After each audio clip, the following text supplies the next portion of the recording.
Have you ever heard the phrase, the magic card, pot of greed?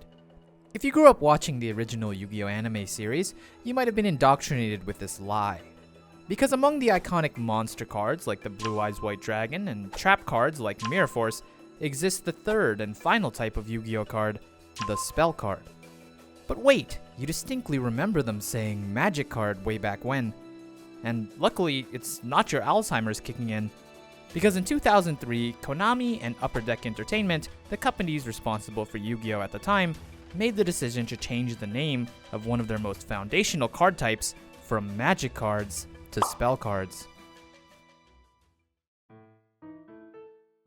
The history surrounding the change from magic to spell cards is surprisingly unspecified for how revolutionary the change would be.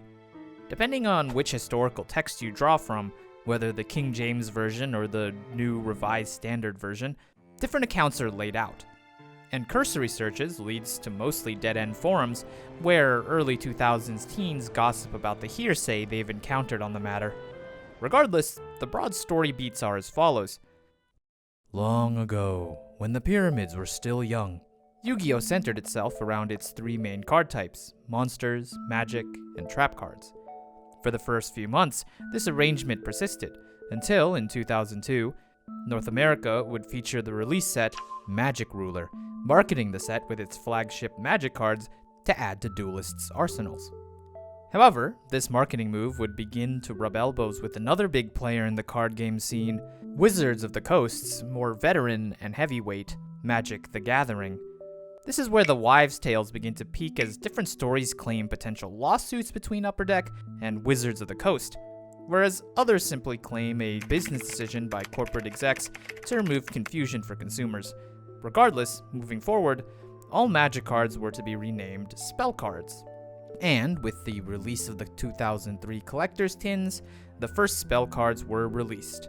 Eventual translations and prints of the set Magic Ruler would also be renamed to Spell Ruler, and all the iconic magic cards released with core Yu-Gi-Oh sets and structure decks predating the 2003 collector's tin would receive erratas whenever they were reprinted in the future. But some interesting oddities exist in the story. For example, while Magic Ruler is commonly cited as the breaking point due to its marketing of magic cards, the usage of the term magic card would continue for an additional year of Yu-Gi-Oh card releases.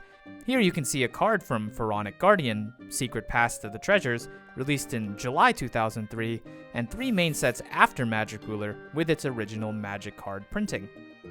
Whether that 1 year lag was due to unforeseen legal issues, or just finishing out already printed and prepared pieces of cardboard, will never really be known due to lack of public legal documentation. And while the physical trading cards were properly retconned in 2003, most of the lasting public image of the Yu-Gi-Oh! Magic card could be attributed to the popularity of the anime, where all original episodes of the Duel Monsters arc starring Yu-Gi Boy and co. had the 4Kids dubbed with the main cast saying magic cards, all the way through to the final duel between Yugi and the Pharaoh.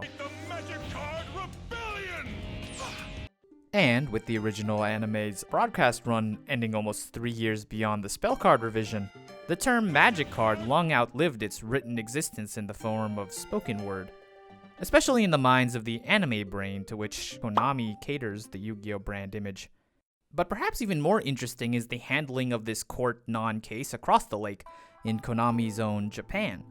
Most of the contention surrounding magic cards seems to be based around the Yu-Gi-Oh! TCG, or Western, or English, or Yeehaw American release, despite the fact that the name Magic Ruler is a direct translation from Konami Japan's OCG release set of the same name.